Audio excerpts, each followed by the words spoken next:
साल मानसून में हो रही बारिश ने प्रदेश भर में जमकर तबाही मचाई है।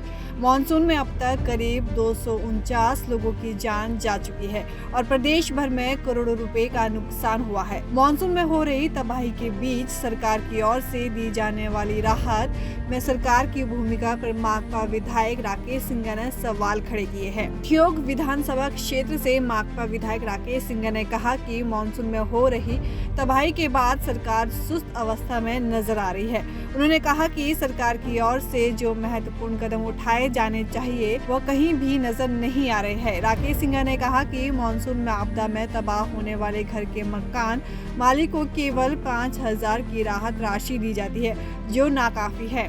उन्होंने सरकार से मांग की है कि सरकार अध्यादेश लाकर इस राहत राशि को बढ़ाकर 60,000 रुपये करे। राकेश सिंघा ने कहा कि ऊपरी शिमला में भारी बारिश की वजह से कई सड़कें बंद है, गांव में बिजली नहीं है और आम जनता का जीवन अस्त व्यस्त हो चुका है। उन्होंने कहा कि इन दिनों सेब सीजन पीक पर है और बिजली न होने की वजह से बागवान परेशान हो रहे हैं। उन्होंने कहा कि जिन सेबों का तुड़ान हो चुका है उसे भी गोदाम तक नहीं पहुँचाया जा सकता।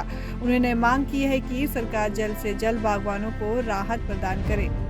आज शाम तक हम हिमाचल प्रदेश की सरकार को नोटिस दे देंगे कि जो आज ये बहुत त्रासदी जो भारी वर्षा से हिमाचल प्रदेश के अलग अलग हिस्सों में मची है, उसमें सरकार का कोई हस्तक्षेप नहीं है और जो प्रावधान भी है वो ना के मात्र प्रावधान है लोगों को रिलीफ देने के लिए, लोगों को राहत देने के लिए।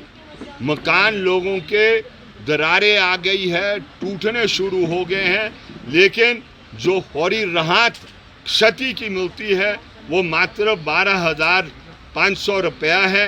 ये सफिशेंट नहीं है और हम समझते हैं कि आप प्रावधान को बदलें, ऑर्डिनेंस ला के बदलें, जैसे मर्जी बदलें, आपको बदलना है और कम से कम जहाँ पर आंशिक क्षति मकानों को पहुँची है 60,000 आपको देने हैं और जहाँ पर मकान टूट गए हैं और ढह गए हैं और वो रहने लायक बचे नहीं हैं, वहाँ पर हम समझते हैं आपको कम से कम 5 लाख का प्रावधान करना होगा, क्योंकि अभी सेब का सीज़न चल रहा है और दूसरी फसल भी चल रही है, गोभी चल रही है, टमाटर भी चल रहे हैं। जहाँ इस प्रकार का नुकसान बगीचों को हो गया है, वहाँ पर आप अपनी टीमों के हॉर्टिकल्चर की टीम को, रेवेन्यू विभाग को आप भेजें और जो 50% जो लॉस जो उसका वैल्यू है, क्रॉप का वैल्यू है, उसका 50% आपको राहत के रूप में देना है। अगर आप इसको करने में सक्षम नहीं होंगे तो मैं समझता हूँ सरकार नज़र नहीं आएगी और लोगों में आक्रोश फैल रहा है और लोग बहुत घबराहट में चले गए हैं क्योंकि उनका जीवन यापन समाप्त हो गया है। तीसरी बात है, जितनी भी देहात की सड़कें हैं, जो लोगों की लाइफलाइन है, जो जीवन यापन जिसके जरिए चलता है, वो सारी की सारी समाप्त हो गई है। इसलिए आपको डिजास्टर मैनेजमेंट के तहत उन सारी सड़कों को खोलना है और ये खोलने की जिम्मेवारी सरकार की होनी चाहिए।